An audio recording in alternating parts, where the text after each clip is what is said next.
Genesis chapter 3. Now the serpent was more subtle than any beast of the field which the Lord God had made. And he said unto the woman, Yea, hath God said, Ye shall not eat of every tree of the garden?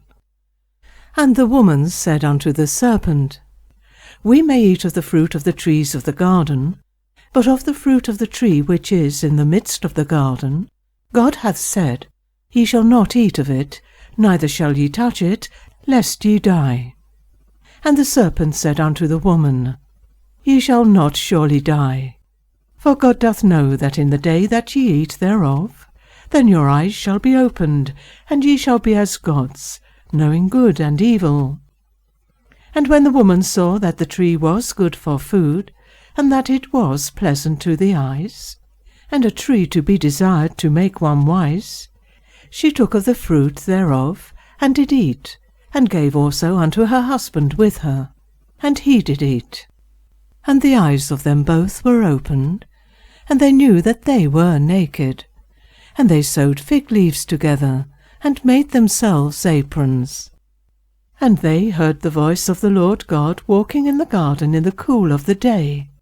And Adam and his wife hid themselves from the presence of the Lord God amongst the trees of the garden. And the Lord God called unto Adam, and said unto him, Where art thou?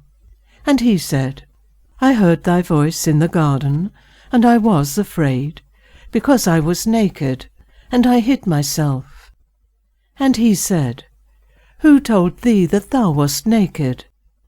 Hast thou eaten of the tree, whereof I commanded thee that thou shouldest not eat? And the man said, The woman whom thou gavest to be with me, she gave me of the tree, and I did eat. And the Lord God said unto the woman, What is this that thou hast done? And the woman said, The serpent beguiled me, and I did eat. And the Lord God said unto the serpent, Because thou hast done this, thou art cursed above all cattle, and above every beast of the field. Upon thy belly shalt thou go, and dust shalt thou eat all the days of thy life. And I will put enmity between thee and the woman, and between thy seed and her seed. It shall bruise thy head, and thou shalt bruise his heel. Unto the woman he said, I will greatly multiply thy sorrow and thy conception. In sorrow thou shalt bring forth children, and thy desires shall be to thy husband, and he shall rule over thee. And unto Adam he said, Because thou hast hearkened unto the voice of thy wife, and hast eaten of the tree, of the which I commanded thee, saying, Thou shalt not eat of it, cursed is the ground for thy sake. In sorrow shalt thou eat of it all the days of thy life.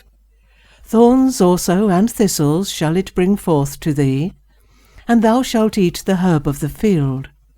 In the sweat of thy face shalt thou eat bread, till thou return unto the ground. For out of it wast thou taken. For dust thou art, and unto dust shalt thou return. And Adam called his wife's name Eve, because she was the mother of all living. Unto Adam also and to his wife did the Lord God make coats of skins, and clothed them. And the Lord God said, Behold, the man is become as one of us, to know good and evil. And now, lest he put forth his hand, and take also of the tree of life, and eat, and live for ever. Therefore the Lord God sent him forth from the Garden of Eden, to till the ground from whence he was taken. So he drove out the man, and he placed at the east of the Garden of Eden cherubims, and a flaming sword which turned every way, to keep the way of the tree of life.